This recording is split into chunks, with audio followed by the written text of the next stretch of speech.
Hello, I'm David Tomlinson with the Shipwell Marketing Department, and I'm proud to bring you this webinar on the future of freight pricing.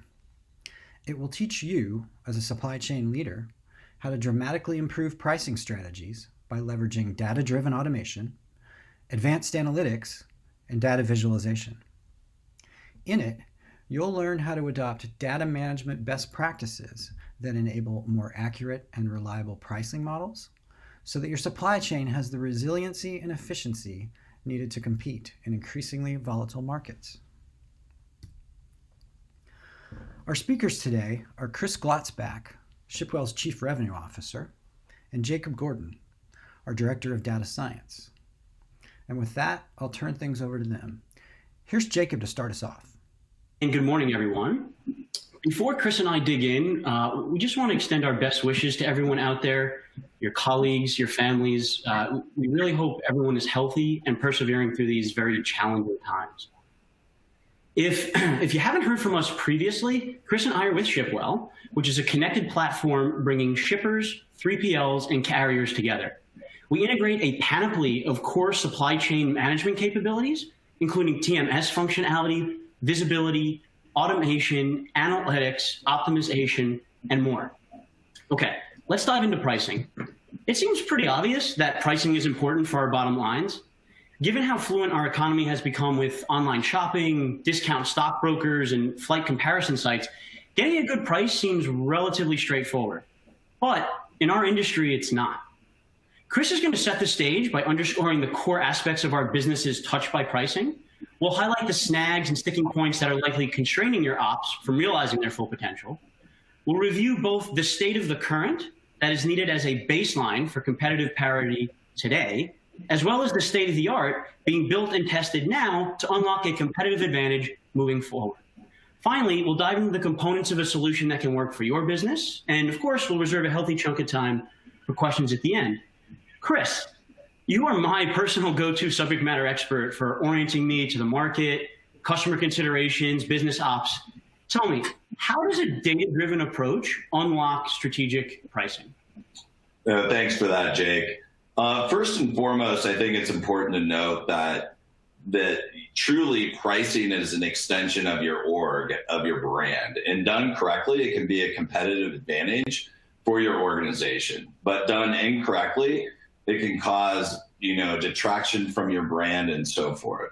Secondarily, it allows us to provide better forecasting. So we can look at our actual budget, which was planned, and forecast the future and mitigate for the variance caused there.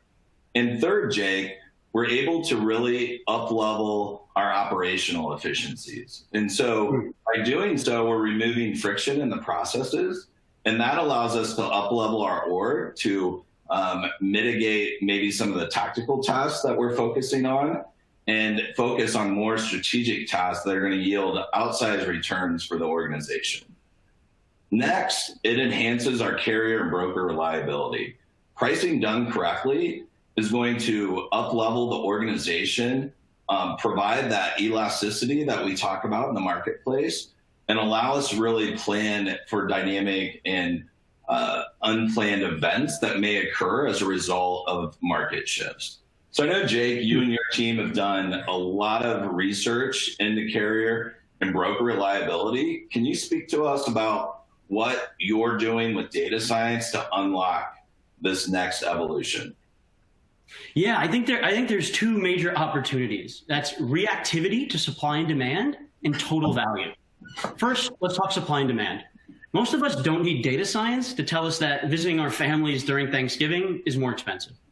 But what I never realized without data is that flying back to New York to spend 4 days with my family is 46% cheaper if I travel Saturday through Tuesday instead of the more traditional Thursday to Sunday trip. That's the demand side. On the supply side, there are events like at one point Boeing paused their flights due to issues with the 737 MAX. My wife and I were fortunately able to escape this supply crunch. We had previously investigated some train options.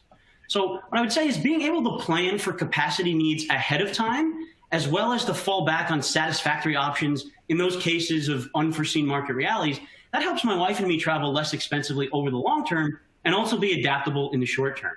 Similarly, I would say it insulates shippers from catastrophic budget surprises or profoundly unhappy customers.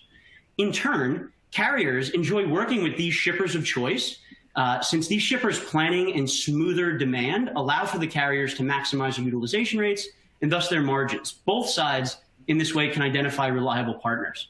The second opportunity relates to total value. Although cost is a pretty central factor when my wife and I pick a hotel room, we rarely stay in the absolute cheapest room available. Cleanliness, safety, neighborhood, those are important considerations too. In the same way, trading short-term savings on carrier costs can result in long-term detriment to your bottom line if the carrier you select is unreliable, consistently late, drives unsafely, or carries inadequate insurance for your goods. So I would say that just as data science should be monitoring and anticipating real-time supply and demand in regional markets, competitive shippers should be recursively optimizing their carrier networks to seek long-term stability at this desired intersection of price, performance, and reliability. I mean, with that in mind, Chris, can you tell me how we're taking an integrated approach with respect to strategic pricing, and specifically in order to yield better pricing outcomes? Yeah, so I think, as you mentioned here, taking this integrated approach first starts with a solid procurement strategy. If you don't have a strategy, you're not going to arrive at the desired outcomes.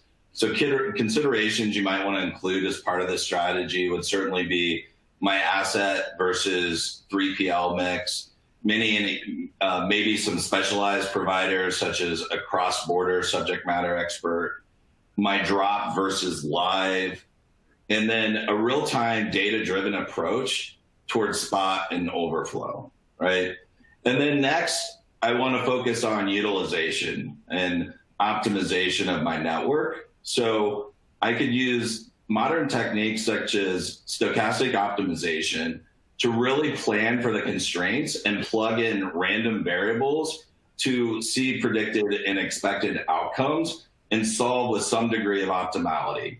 I also want to look upstream to my supplier network and consider integrating them as well in order to drive collaborative opportunity as part of that optimization exercise, as well as looking downstream towards my customers. I think they're all considerations that we want to involve as part of that procurement strategy and organization of thought. And next, after I've done those two things, I need to understand how I'm going to instrument myself and measure myself against the expected outcomes. Yeah, I'm actually going to cut you off there, Chris. I do get a little excited when we mention stochastic optimization. I think I'm probably going to be the analogies guy today. So you've spent decades in this industry. It seems to me that there's a pretty clear analog between the considerations you're laying out for supply chain and the retail space. I mean, I'm thinking of a shop owner at the mall down the street from me. He thinks about pricing as well. Hey, am I maximizing profitability?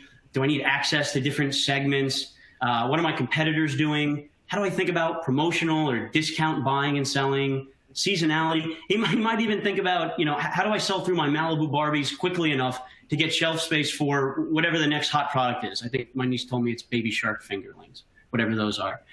I guess this all seems similar to the establishment of dynamic pricing policies, maximizing throughput within a supply chain network and optimizing for facility dwell times, among other things.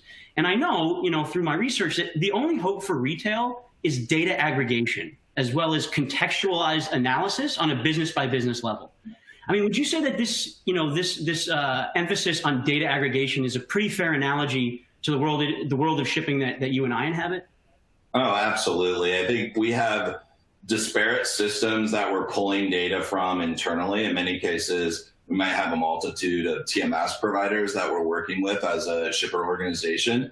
We also have a tremendous amount of consortium and data available at our fingertips, as well as some of the advancements in tools such as visibility, providing us with facility insights. I may also want to consider freight futures as part of my strategy and my overall how I engage with the market, as well as pulling in such indexes from a volatility standpoint. I think Sonar does a great job with respect to volatility. So those are all data sources that I want to consider as part of my overall strategy. And then last but not least, I really want to empower my users. So I need a platform, I need that single source of truth, and I need transparency in both directions. We're measuring the performance of our providers, but we're also measuring ourselves as part of that strategy. And so we need to be transparent in sharing data with our suppliers, with our customers, but also with many of our supply chain partners if we're going to arrive at an ideal price. Got it. So with that, Jake, can you tell us and explain a little bit what you've seen just from the data science lens with respect to pricing? What are some of the problems and challenges that you've encountered just part of your exercise? Sure. I mean, I remember when I first started at Shipwell, Chris, and you ribbed me that, unlike my last job, what we're doing here isn't rocket science. But I have to be absolutely honest. The delicate choreography that's needed to succeed in this space seems fraught with just as many interconnections and surprises. Many of these difficulties, they originate with the core assets that are needed to unlock all this optimization opportunity that we talk about. And those assets, of course, are data, and even more data. I would say there are at least 3 major issues with data that muddy the pricing waters. Number one, data is siloed. Everything lives in disparate systems, and you just touched on this, Chris. There's internal historical pricing data, possibly located in a collection of spreadsheets or a TMS, or possibly even a collection of TMSs. There are external consortium data sets that may or may not be indicative of my network and my commodities. We have oscillating fuel prices that impact operations on a market-to-market basis. We talk about SLAs and award trackers that monitor contract compliance, freight pay providers processing actual bills, and so on and so on. Simply collecting all of the available data in one place is not a trivial exercise. Number two, my pricing information is often static, but the market certainly isn't. Future operations are always planned on past data and performance. But as our stockbrokers eagerly remind us, past performance is not necessarily indicative of future performance. We make the assumption that we'll have the same shipments and the same volume that will happen on the same schedule that it has in previous years. But, of course, consumer behaviors change. Supply chains need to be modeled quantitatively, and they need to be forecastable. They also need to remain adaptable and capable of absorbing big velocity shifts. As you were talking earlier, Chris, procurement strategy needs to be mindful of all manner of these temporal considerations with respect to seasonality, day-of-week variability, holiday interruptions, weather dependencies, throughput constraints, and other disruptors. I would say number 3, Chris, even when data is leveraged, it seems like it's often done with much too narrow a focus. No, I think I've seen that in my years in the industry. Certainly people not taking a look outside of their 4 walls is a common misstep. And we really need to be thinking about looking outside, taking that holistic approach, and really understanding how I compare myself to the overall broader market. So you're absolutely right there. And Jake, as we move into the next slide, could you really dig in a little bit deeper and talk to us about how you're eliminating these information islands and how we're arriving at the single source of truth? Yeah, well, I would say before we even think about doing anything fancy, we need to get organized. Machine learning, I know, sounds like magic sometimes, but really all that's happening under the hood is that a computer is looking for patterns in data. We think it's amazing that an algorithm can reliably distinguish a flamingo from a Dalmatian, but it's somewhat less magical when one realizes how many millions of training images need to be seen first. It's really all about the data. So to start, collect all your relevant data streams and aggregate them into a single data lake. As a minimum baseline, your goal is a single view that shows your historical lane histories with regard to dollar per mile and dollar per hour charges, regional fuel surcharges, market-specific load-to-truck ratios, and multiple sources of market consortia data. And I would say that these should be targeted for spot versus contract pricing, regional variations, and historical trends. I mean, take a moment and consider your top lanes from last year. Can you confidently answer whether you're buying above or below market? Perhaps you've already taken what I consider to be the next logical step, running regression against your prices with lane-adjusted, weighted consortium data that's decoupled from the yearly variation in the regional price of gasoline. But Have you vetted that consortium data for its relevance to your particular market and operations? How do you know that your benchmark contains data from a sufficiently diverse network of carriers to, in fact, be representative of the underlying market? And I would say that collecting all this information, at Shipwell we refer to it as a single pane of glass, this forms the baseline descriptive statistics of your business. The next step is convolving it within the framework of a data science technique. This enables automated diagnostics and forecasting, as well as optimization. But importantly, it is only with sufficiently voluminous and temporally rich data that we can graduate to fancy algorithms like gradient boosted decision trees, support vector machines, convolutional neural networks, and other type tools. Without these sufficiently dense data collected neatly in one place, the only way to unlock historical insights and future predictions is by consuming other people's data, or by partnering with a provider with broader insight into the market. Chris, let's assume we have a handle on all of our data. What are we doing to leverage the dynamic nature of this information? Yeah, I think it's very clear that the static approach isn't working today, right? Oftentimes our awards done in this historic realm are predicated on some degree of failure, right? We see that in our tender acceptance rate.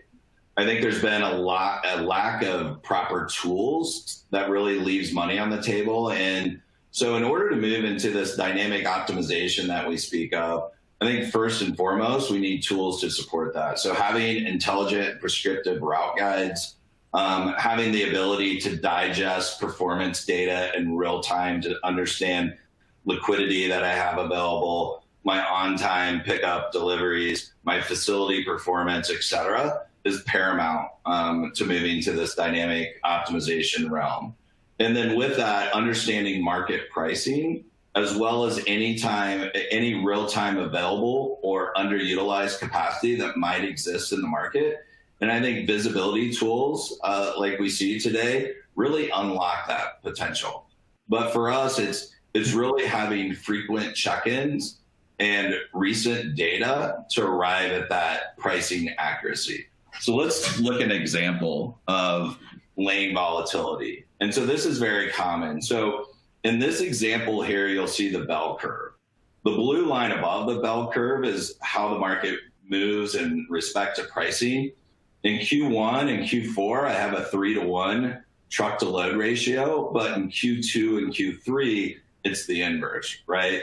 And so ideally, if I could, I would love to buy along the solid blue line, but I can't do that. I have a network that I need to feed, and I have fixed assets that need liquidity, density, and cadence in order to operate efficiently.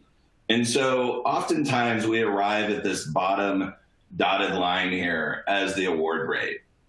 I typically put some sort of backup rate at the top here in the top dotted line. And that leaves a lot of money on the table, right? Even respect to the overall influx in demand. And so I have a couple of choices. I can do nothing, right, and keep it as is. I could look outside of my four walls and try to find a partner that has the inverse problem with respect to volatility, and I could collaborate in order to smooth out and normalize the curve. Or, last but not least, I can embrace this dynamic data and look to plug in tech-enabled providers as well as load boards.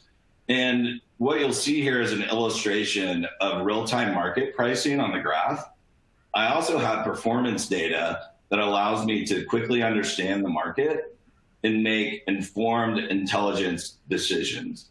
And with the promise of an intelligent route guide, I could sense failure, or I could sense where there's opportunity to align myself with the market and take advantage, such as in this example here. This illustration shows that I've awarded carrier 10 loads a day at 1,800, but today I have 20. So I could embed an intelligent and automated route guide that senses market opportunities and allows me to go out and look for providers for the next 10. That's the promise of the future and what technology will unlock. Awesome. So Jake, I know you've spent a ton of time looking at facility insights, and when it comes to facilities and demurrage, et cetera, dwell time, time truly is money. So can you share with the audience some of the things that you've been able to achieve with the data as it pertains to Facility Insights? Yeah, I mean, here's how I think about it. The dynamic nature of markets and data is not limited to the single dimension of time, but also, of course, includes the dimensions of space. And pricing can be impacted significantly. Here we're showing a portion of our larger geospatial database that tracks facility dwell times across our users' area of operations. And we were able to leverage a few data science techniques, specifically smart POI searching and satellite image classification, to track these facility wait times, which you see here, the facilities is the white dots on the map. We're able to track that over the year to date. And specifically, we were able to observe trends in light of COVID-19 and the subsequent supply chain shifts that ensued over these past few months.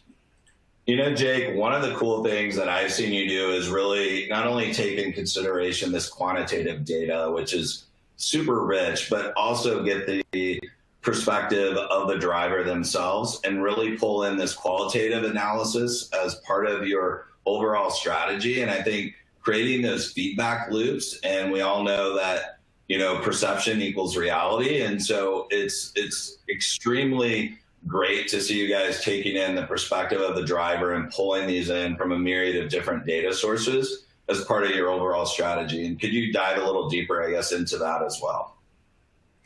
Absolutely. Again, an analogy is how I think about it. If my wife asked me to pick up dinner ingredients and a prescription on my way home from work, I don't quote my normal commute time back to her. It doesn't even make sense to punch all the stops into Google Maps and quote the final outputted time. Clearly, I'll need to spend some time picking out the ingredients for dinner and waiting in line to get my prescription. And we probably have a little argument along the way over, which supermarket I do or don't like to go to because of wait times, and the CVS over here versus over there is a lot quicker. Also, when I leave relative to rush hour can, of course, have a big swing on that final arrival time. In the same manner, a single shipment often makes multiple stops in its journey to its destination. So we have facility performance, transit distance, and carrier performance, all dictating the time and condition in which shipments arrive. So a delay of ingredients needed to make meal kits or, say, pharmaceutical supplies to make medicine, a delay can have monumental effects on the all-in realized price of a shipment. And when taken together with the dozens or hundreds of other shipments that constitute a shipper's total daily volume, the effects on efficiency, customer satisfaction, and bottom line can be significant. So I guess I would say more than just arrival and departure times, the intelligence to wisely choose reliable partners and distribution centers, as well as be able to gauge a market's ability to absorb extra bandwidth, can materially impact one's bottom line. On the data science side specifically, we can invoke combinatorial optimization algorithms that can help us establish business rules and guardrails to automatically contain our spend or to release additional shipments if market conditions are appropriate. So can you explain to the audience how you've been able to kind of tap into some of the external data sources in order to expand maybe your perspective? And we'll provide an illustration as well of some of the work that you guys are doing. Yes. Well, we talked about data silos. We talked about the need to leverage dynamic data. Now let's connect the need for dynamic data with the need for a more holistic approach. To increase the robustness of our pricing strategies, we need to help our algorithms find more complex patterns in our data. And of course, we do this by tapping additional data resources. Historically, Chris, you've told me this many times, we seem to be reliant on industry-specific data sources. And in doing so, we've constrained ourselves. Intuitively, we know that macroeconomic factors like GDP or unemployment correlate with overall market demand.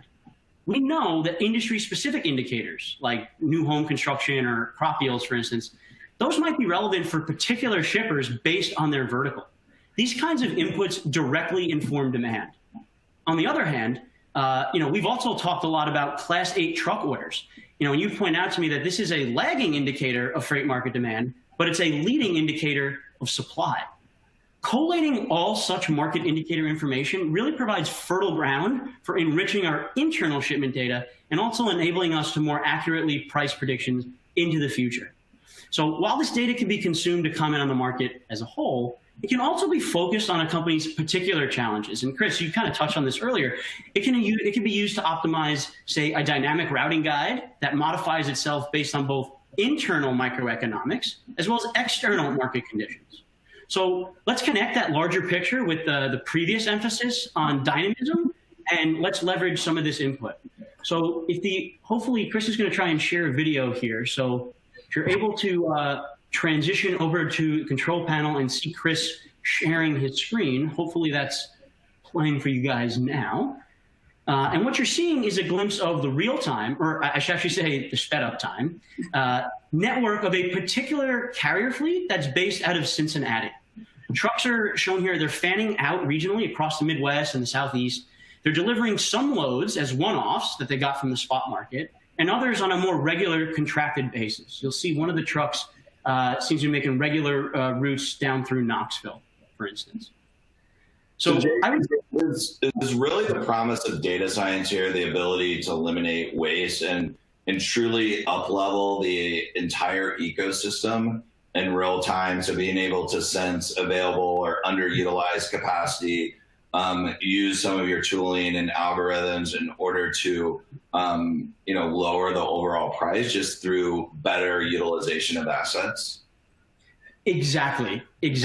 So, having sufficient market insight, and in this case, for instance, to form a proxy of real-time supply and demand, that unlocks significant competitive advantages. And as you were just mentioning specifically, Chris, price forecasts can be contextualized with algorithms that, for instance, optimally match carriers with loads and kind of smooth out that supply-demand interaction, both on the shipper side in a planning sense and on the carrier side in a kind of maximizing utilization sense. And of course, we can adjust along the way for considerations like facility dwell times. Awesome. Well, thanks for sharing that. I think, let's kind of summarize here, Jake, and wrap it up. We talked about a lot of things. We talked about an integrated approach to our overall procurement strategy. We talked a little bit about some of the pitfalls that have plagued our industry for years. We talked about embracing dynamic data and really leveraging data as well. But can you kind of summarize and just pull it all together and kind of take us home here? And then we'll open it up for questions. Absolutely. Let's summarize. So better pricing, it needs data aggregation to defeat silos, responsiveness to dynamically changing conditions, and awareness of the broader market context.